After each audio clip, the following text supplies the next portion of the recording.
Welcome to another of our devotional studies in the book of Job as we continue looking at the question of suffering.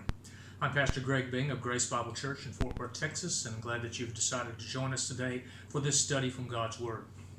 In God's first round of questioning of Job, we saw him pointing out the greatness of his own power and wisdom in designing and maintaining his creation, and questioning Job about whether he could do these things. In Job chapter 38, we saw him describing his inanimate creation, things like the earth and its foundations, the seas, the stars, the weather.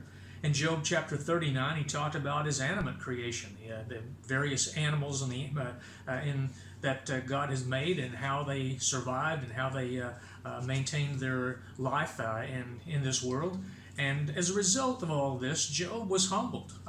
He saw himself and he saw his own wisdom and power as just a trifle, as nothing in comparison to that of God. And he knew that he had no answer for God's questions. And so he said he put his hand over his mouth. In God's second round of questioning of Job, we saw him begin by challenging Job's view of himself versus his view of God, particularly in the area of moral judgments. Job chapter 40, verses 1 through 14, God questions Job's ability to make moral judgments in the way that God does. And his dealings with men. He says, are you able to humble the one who is proud? Are you able to bring him low? Are you able to judge the wicked and put them in their place? And so he questioned Job's ability in those areas. As we look at the rest of God's questions and this second round of questioning of Job, he returns to the animal kingdom, bringing to Job's attention two of God's most powerful and most awesome creatures. Job chapter 40, verses 15 to 24, he talks about a creature that he calls behemoth. This is the greatest and most powerful of God's land creatures that dwell here upon the earth.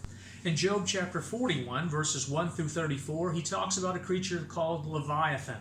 This was the fiercest, this was the most awesome of God's sea creatures.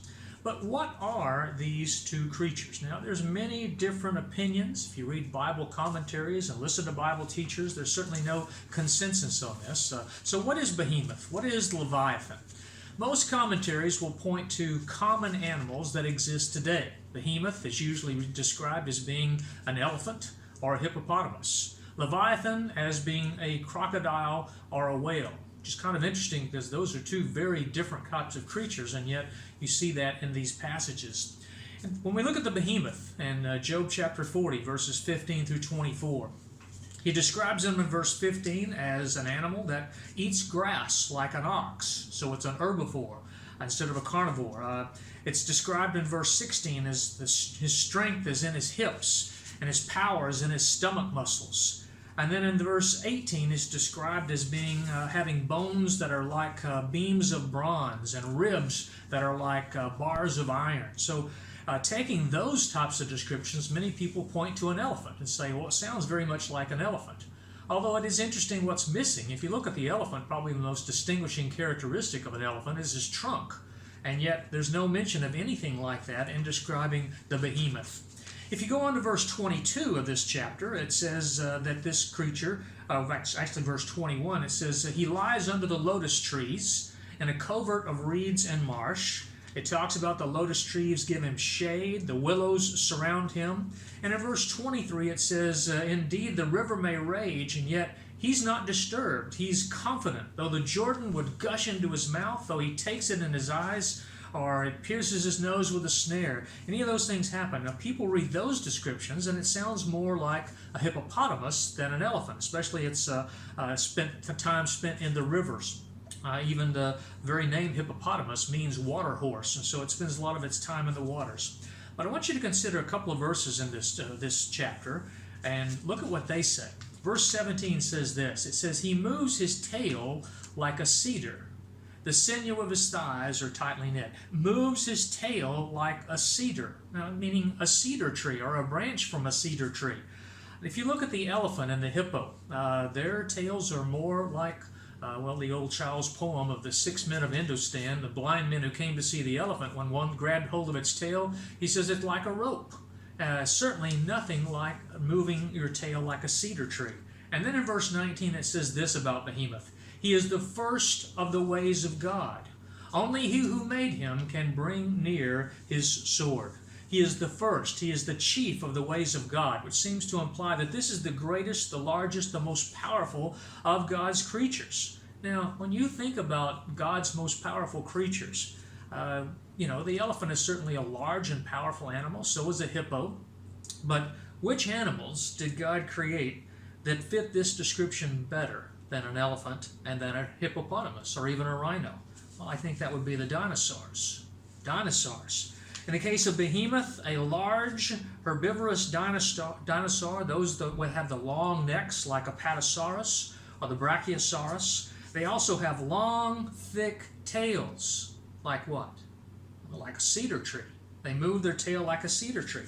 They also have long, tall, thick leg bones, bones like beams of bronze. They have large bellies, which would give them ribs like bars of iron bars.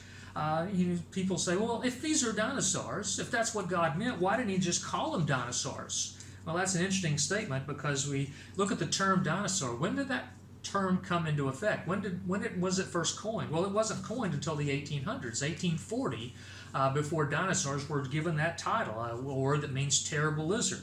The King James Bible came out in the initial version in 1611. So our early Bibles, English Bibles, came out hundreds of years before the word dinosaur ever came to be used by men. Let's look at the second creature, Leviathan, in chapter 41. It describes him in verses 12 through 14 and verses 15 and 17 as having limbs that have mighty power.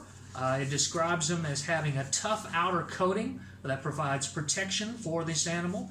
It defines and describes him in verse 14. It says, "Who can open the doors of his face with his terrible teeth all around?" So a mouth full of teeth, a terrible face. And then verses 15 through 17, it says, hey, he has rows of scales. The scales are his pride.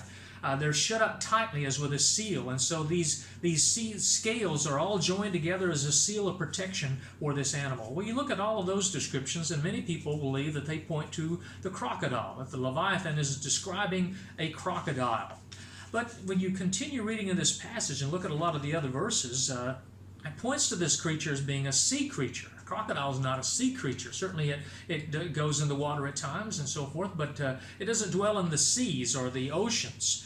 In the Psalms, Psalm 104, verses 25 and 26, it says this. It says, "This great and wide sea in which are innumerable teeming things, living things, both small and great. There the ships sail about. There is that Leviathan, which you, God, have made to play there." So the Leviathan is described in this passage and also in other places in the Scripture as a sea creature. Verses 1 and 2, he talks about drawing out the Leviathan with a hook or a line as you would catch a fish. He talks about filling his skin with harpoons and fishing spears in verse 7. In verse 31, it describes and it says, he makes the deep, that's the deep ocean seas, boil like a pot. He makes the sea like a pot of ointment. Verse 32 says he leaves a wake behind him. It says you would think that the deep, meaning again the deep seas, that you would think the deep had white hair. So this is a creature that dwells in the oceans. And so many people from this have said, well, this creature is very likely not a crocodile, but a whale. So you've got some descriptions point to a crocodile, some to a whale. But this creature, I believe, is greater and more powerful and fiercer than either a crocodile or a whale. Look at verses 8 through 10 of Job 41. It says, "Lay your hand on him and remember the battle and never do it again. Indeed, any hope of overcoming him is false. Shall one not be overwhelmed at the sight of him? No one is so fierce that he would dare stir him up." And God says, who then is able to stand against me? God alone is able to stand against this creature. I don't think that's true of either the crocodile or the whale. In verse 7, we read about harpoons and fishing spears having no effect. Well, we know that whales are certainly hunted with harpoons. Verses 26 through 30 said, men's weapons are of no avail against this creature, whether it's sword or spear or dart or javelin. And then in verse 18, here's something very interesting about this creature. A very different description. It says, his sneezings flash forth light, and his eyes are like the eyelids of the morning. Out of his mouth go burning lights. Sparks of fire shoot out. Smoke goes out of his nostrils as from a boiling pot, and burning rushes. His breath kindles coals, and a flame goes out of his mouth. Now, Clearly, this is something different from a crocodile or a whale. That's why many people believe that these creatures that are described here in Job 40 and 41 are actually mythological creatures. They're not real creatures at all. It's true that there are no creatures or animals that exist today that are like these descriptions, but there are creatures that are now extinct, dinosaurs that do. The behemoth, a land dinosaur, like something like a Apatosaurus or Brachiosaurus. The leviathan, a sea dinosaur, kind of like the Kronosaurus, possibly being what we would refer to today as dragons. Notice the fire-breathing aspect of this creature described several times. In fact, there's a great emphasis upon the idea of fire in those few verses describing what this creature is like. Now, in Isaiah chapter 27, verse 1, there's another mention of Leviathan, and I want you to notice what it says. It says, "In that day the Lord with his severe sword, great and strong, will punish Leviathan, the fleeing serpent. Leviathan, that twisted serpent, he will slay the reptile that is in the sea." Now the word reptile in the King James is the word dragon. And we see the word dragon used numerous times in the Bible. We see dragons referred to. But also we see dragons referred to by the history of ancient civilizations. Babylon, China, Japan, even England have stories of people facing off against dragons.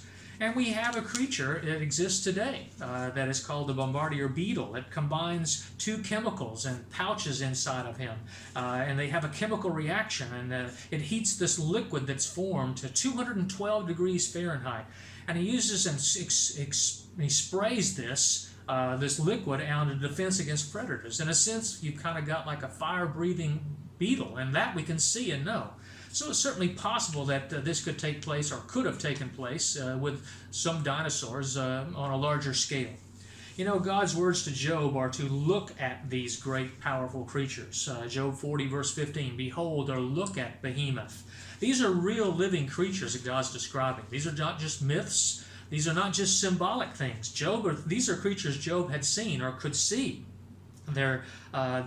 Just because this is poetic language does not mean that these are all symbols. These are real things that are being described, just as we saw in Job chapter 39. You know, evolution claims that man and dinosaurs never existed together.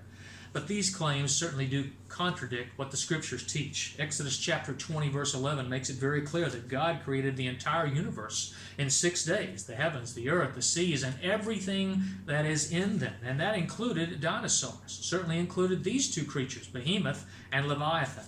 Genesis 1:21 talks about God creating great sea creatures. Again, the word that's for sea creatures is the same word that's used for dragons. Genesis 1:24, he talks about all land animals were created on the 6th day. So the Leviathan was created on the 5th day, and the Behemoth on the 6th day.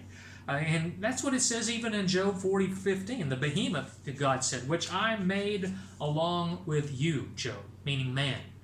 Man and the Behemoth were created on the same day. You see, the time that Job took place is after the flood.